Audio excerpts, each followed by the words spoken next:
Semangat pagi anak-anak hebat. Assalamualaikum warahmatullahi wabarakatuh. Hari ini kita akan belajar tema 3, subtema 3, pembelajaran yang pertama.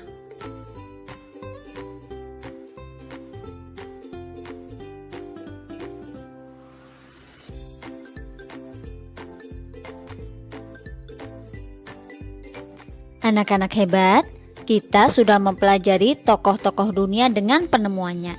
Nah, sekarang kita akan mempelajari tokoh penemu dari Indonesia, yaitu Pak Habibie. Namun, sebelumnya kita akan mengingat kembali tentang teks eksplanasi, kata baku, dan kalimat efektif. Teks eksplanasi merupakan teks yang berisi informasi tentang suatu hal atau fenomena yang terjadi di masyarakat. Teks eksplanasi disusun menggunakan kalimat efektif. Kalimat efektif adalah kalimat yang terdiri atas susunan kata yang sistematis dan menggunakan kata-kata baku. Kata-kata baku merupakan kata-kata yang penulisannya telah sesuai dengan PUEBI atau Pedoman Umum Ejaan Bahasa Indonesia.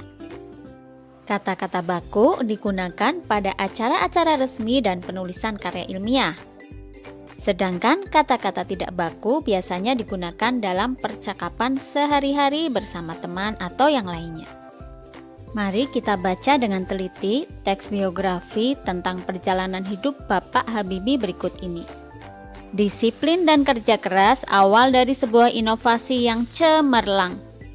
Profesor Dr. Insinyur Baharudin Yusuf Habibie adalah Presiden ketiga Republik Indonesia yang menjadi kebanggaan bangsa Indonesia.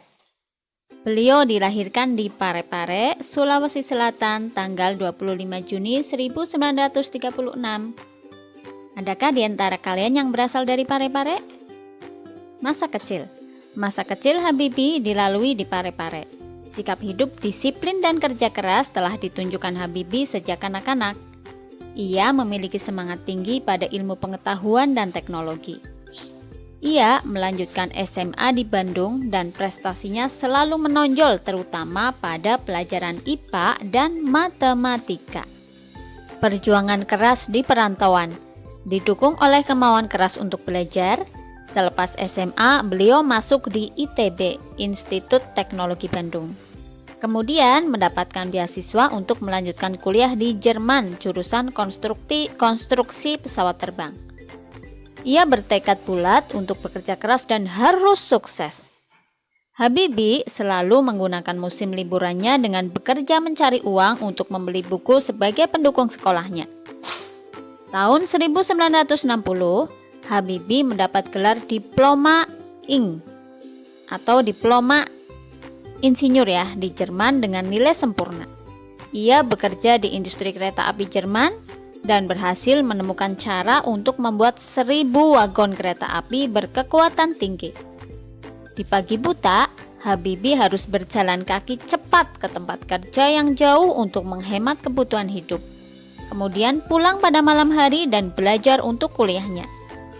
Tahun 1965, Habibie mendapat gelar Doktor Insinyur dengan nilai sangat sempurna, buah dari kerja keras.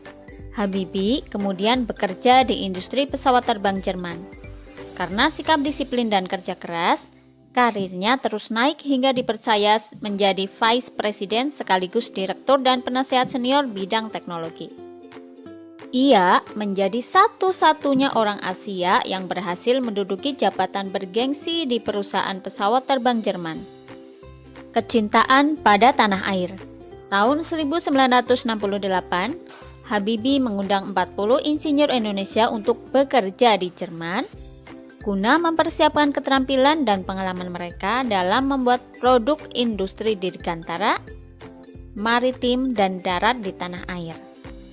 Tahun 1974, Habibie diminta pulang ke tanah air dan menjadi penasihat pemerintah di bidang teknologi pesawat terbang. Ia menjadi Menteri Negara Riset dan Teknologi hingga menjadi Wakil Presiden dan Presiden RI ketiga. Prestasi cemerlang buah dari disiplin dan kerja keras. Habibie menyumbang berbagai penemuan dan sejumlah teori di bidang konstruksi pesawat terbang seperti Habibie Factor, Habibie Theorem, and Habibie Method yang dipakai oleh universitas di seluruh dunia.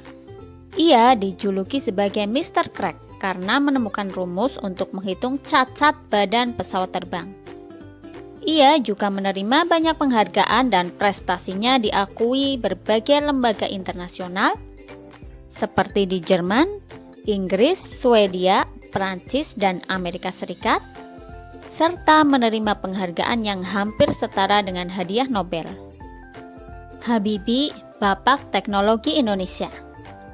Tahun 1976, Habibie mendirikan industri pesawat terbang pertama di kawasan Asia Tenggara, yaitu PT Nurtonio dan industri strategis lainnya.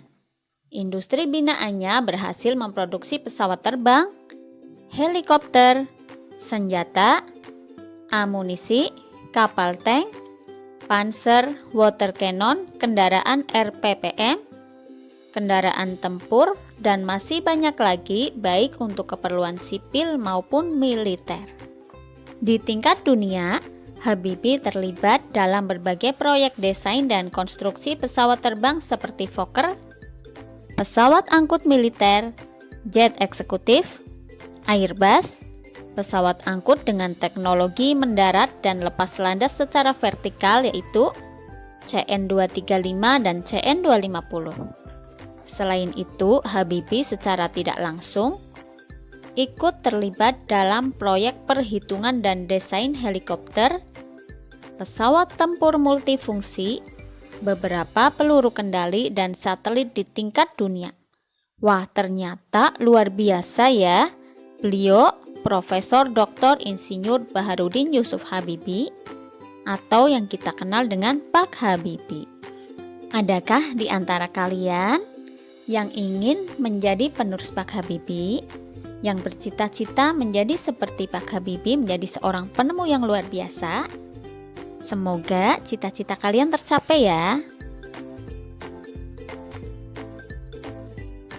Anak-anak hebat, perhatikan gambar berikut ini. Ini menjelaskan tentang distribusi atau penyebaran atau penyaluran barang dari produsen ke konsumen. Pada zaman dulu, distribusi hasil pertanian dan perkebunan dilakukan dengan transportasi sederhana seperti pedati, becak, atau sepeda. Keadaan ini menyebabkan barang menjadi langka. Kebutuhan masyarakat tidak semuanya dapat terpenuhi. Dengan adanya kemajuan teknologi transportasi, maka penyaluran barang dari produsen ke konsumen menjadi mudah dan cepat. Contohnya yaitu kendaraan truk untuk mengangkut sayur-mayur dari petani di desa dibawa ke pasar-pasar sampai ke kota. Apabila tidak ada alat transportasi modern seperti sekarang ini, maka penyebaran atau distribusi barang menjadi terganggu. Apalagi untuk ini ya, hasil-hasil pertanian. Itu kalau terlalu lama tidak didistribusikan, maka kualitasnya akan menurun atau bisa saja menjadi layu atau busuk sehingga tidak laku dan petani mengalami kerugian. Nah, sekarang kita akan membandingkan kehidupan masyarakat dengan adanya alat transportasi. Beragam hasil produksi misalnya pertanian, perikanan, dan industri. Kehidupan masyarakat saat ada alat transportasi, yang pertama, mudahnya memenuhi kebutuhan sehari-hari. Yang kedua, mudah mendapatkan barang hasil produksi. Yang ketiga, barang cepat sampai ke tempat tujuan. Kehidupan masyarakat jika tidak ada alat transportasi, yang pertama, lambatnya untuk memperoleh barang hasil produksi. Yang kedua, pengangkutan barang menjadi terhambat. Selain adanya kemajuan teknologi transportasi, penemuan teknologi di bidang kelistrikan juga sangat bermanfaat buat kita, seperti yang sudah kita pelajari sebelumnya. Nah, kali ini kita akan mempelajari persamaan dan perbedaan rangkaian seri dan rangkaian paralel. Persamaannya yaitu Daya dan arus listrik yang dibutuhkan sama-sama besar baik rangkaian listrik seri maupun rangkaian listrik paralel. Yang kedua, kedua jenis rangkaian ini baik seri maupun paralel dapat digunakan bersama-sama atau menjadi rangkaian campuran ya. Kemudian yang ketiga, kedua jenis rangkaian ini memiliki hambatan yang sama. Semakin panjang kabelnya, maka hambatannya akan semakin besar baik pada rangkaian seri maupun rangkaian paralel. Nah, sekarang kita bahas perbedaannya ya.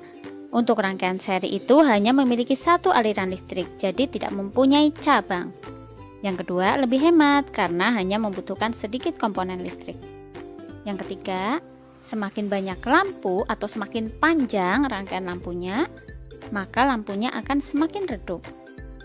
Yang keempat, jika salah satu lampunya mati, maka lampu yang lain juga akan mati semua. Rangkaian paralel yang pertama itu bercabang, kemudian yang kedua biayanya lebih besar karena komponen yang dibutuhkan lebih banyak. Yang ketiga, berapapun lampu yang digunakan maka akan sama terangnya.